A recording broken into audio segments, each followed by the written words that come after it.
activity report. There's going to be 2 sections to this video, so please also follow along for part 2. So we're first going to talk about circadian rhythm. Circadian is about a day's cycle.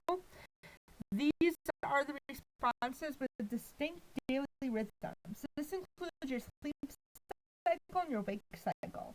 These rhythms use cues known as zygospores from the environment.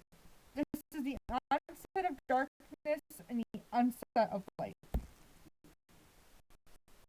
These cues happen in the SCN, or the suprachiasmatic nucleus. The SCN receives stimulation from the light via tracts extending from the retina in the medial hypothalamus. This happens in both humans and animals. So some experiments with SCN are with hamsters. Regular hamsters have a normal free running rhythm of about 25 hours. The lesion SCN had no free running rhythm. The mutant hamsters are free running rhythms for about 20 hours. It took SCN from the mutant and it transplanted to normal rhythm hamsters with SCN lesion. It restored free running rhythm. So when light enters, it enters the retina and it travels to the SCN, which regulates the daily patterns of sleep, appetite, and temperature. Darkness causes the pineal gland to produce melatonin. Melatonin is what facilitates sleep. The secretions of this peak between 3 and 4 a.m. So in our system, we have phase shifts. It's the desynchronization of rhythms within the environment. This is what happens in time zone changes and daylight savings time. And some of those side effects could include trouble sleeping, early awakening, appetite change, tiredness. This is also included in shift work. Shift work would mean abnormal wake patterns, and it includes working odd hours like third shift, staying up really late, or waking up really early.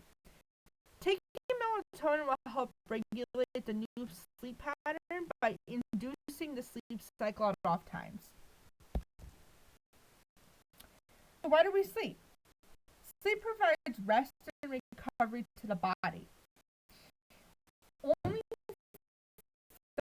30% of the sleep that you lose is actually recovered from deprivation. Short term is non-REM rebound, and long term is REM rebound. Significant side effects could include impact on cognition, motor performance, and emotional regulation. Adenosine decreases neural activation and facilitates the onset of sleep. So caffeine would actually counteract this. This is the byproduct of ATP metabolism, and it levels increases while we are awake, which promotes sleep. This also inhibits the activation of cholinergic neurons in the ARAS, and it facilitates the activation of VPLO. So now we're going to talk about our sleep stages. So the first stage we're going to talk about is the awake stage. This is where the beta waves occur, which is 13 to 30 Hz per minute. It's the most active of the waves. It's fast, irregular, low intensity waves, and it occurs when the brain is awake and active. So the next sleepy stage, these are the alpha waves. It has 8 to 12 HCs per minute. It's more regular, consistent in the shape of the waves. They're slower waves, and it's predominant in wake, and you have a drowsy brain during this. This is when you begin nodding off and feeling tired. So the first real stage of sleep is 4 to 5% of your sleep cycle. The theta waves, which are 3 to 7 HCs per minute, it's low intensity sleep waves. Stage 2 would be 45 to 55% of the sleep cycle. So this is when sleep spindles and decay complexes occur. The large waves with low and rise intensity to peak, and it's followed by a fast decline. So the next stage would be the slow wave sleep. It's 16 to 21% of your sleep cycle.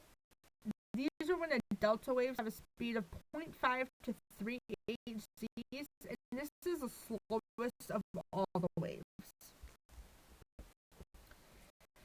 So the next stage would be your REM sleep. These are your dreams. It's 20 to 25% of your sleep cycle. These are the faster waves, and it resembles awakening.